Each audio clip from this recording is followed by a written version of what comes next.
এই গরমে ঠান্ডা ঠান্ডা আমের পুডিং কারি বা ভালো না লাগে বলুন তো?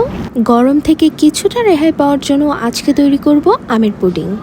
চলুন তাহলে রেসিপিটি শুরু করা যাক। আসসালামু আলাইকুম everyone, welcome back to my channel office kitchen. আজকের রেসিপির জন্য আমি এখানে 3টি আম ব্লেন্ড করে নিয়েছি। শুরুতেই ফ্রাই প্যানে ব্লেন্ড করা আম নিয়ে নিব। 1 চা চামচের মতো চিনি দিয়ে দিয়েছি। হাফ মগ দুধ দিয়ে দিব। এরপর 2 চা চামচের মতো আগার আগার পাউডার দিয়ে দিব। ভালো করে মিক্স করে 1 কাপের মতো পানি দিয়ে দিয়েছিলাম, কোনো কারণে ভিডিওটি স্কিপ হয়ে গিয়েছে। এবার চুলো ধরিয়ে অনবরত নাড়তে হবে, না নাড়লে নিচে লেগে যাওয়ার সম্ভাবনা থাকে। এক পর্যায়ে যখন এরকম বলক ফুটতে থাকবে তখন বুঝে নেবেন হয়ে গিয়েছে। এবার নামিয়ে একটি বাটিতে ঢেলে নেব।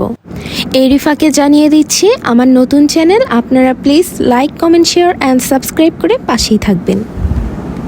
এবার ফ্রিজে রেখে দেবো ঠান্ডা হওয়া পর্যন্ত। এই তো তৈরি হয়ে গেল আমের পুডিং। আমি একটু কেটে দেখিয়ে দিচ্ছি, দেখুন কতটা সুন্দর হয়েছে। আশা করি আপনাদের ভালো লেগেছে, আপনারাও ট্রাই করে দেখতে পারেন।